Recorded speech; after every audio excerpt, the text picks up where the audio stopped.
দেবীদের অন্যতম হচ্ছে দুর্গা, কালী দুর্গা, দুর্গা বা কালী। এই কালিকা পুরাণ অর্থাৎ দেবী দুর্গার আরেকটি নাম হচ্ছে কালী। সেই কালিকা পুরাণের আমরা একটু দেখি গরুর ব্যাপারে কী বলা রয়েছে, গরু বলি দেওয়ার ব্যাপারে এখানে স্পষ্ট রয়েছে।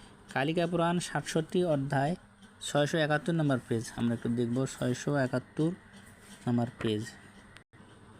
এই দেখুন কালিকা পুরাণ 67তম অধ্যায় অর্থাৎ 67তম অধ্যায় কালিকা পুরাণের 671 নম্বর পৃষ্ঠা।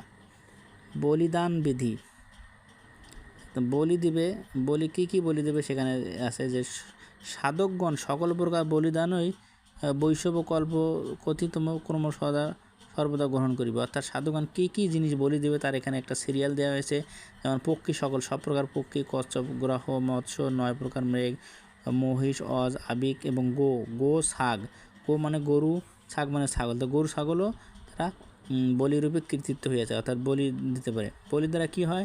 বলি দ্বারা মুক্তি সাধিত হয়, বলি দ্বারা স্বর্গ সাধিত হয়। অর্থাৎ বলি দিলে মানুষ মুক্তি লাভ করে, স্বর্গ লাভ করে। বলিদান দ্বারা নিরপতিগণ অর্থাৎ রাজারা শত্রু প্রতিদ্বন্দ্বীকে পরাজয় করিয়ে থাকেন। অর্থাৎ বলি দিলে দেবী খুশি হয়ে সেই রাজাকে জয় লাভ করায়, অন্য রাজাকে পরাজয় করেন। শেষে দেখুন গো এবং গোধিকার রুধিরে দেবী সাংবৎসরিক তৃপ্ত হয়। অর্থাৎ গরু বলি দিলে সেই গরুর দেবী কী হয়? সাংবৎসরিক, অর্থাৎ পূর্ণ 1 বছর দেবী তৃপ্তি লাভ করে। তার দেবীর উদ্দেশ্য যদি গরু বলি দেওয়া হয়।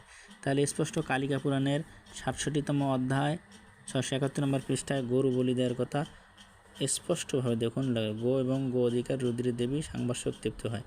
বলি কী দেওয়া যায়? গরু ছাগল বলি দেওয়া হয়। নবভারত পাবলিশার্স থেকে এই কালিকা পুরাণটি রয়েছে। তাহলে এখান থেকে আমরা এই আলোচনা থেকে মোটামুটি একটা ধারণা পেলাম যে হিন্দু ধর্মের গ্রন্থগুলিতে গরু বলি দেওয়া বা গরু মাংস খাওয়ার একটা মোটামুটি ধারণা পাওয়া যায় যে তারা গরু মাংস খেত, যজ্ঞে গরু মাংস খেত এবং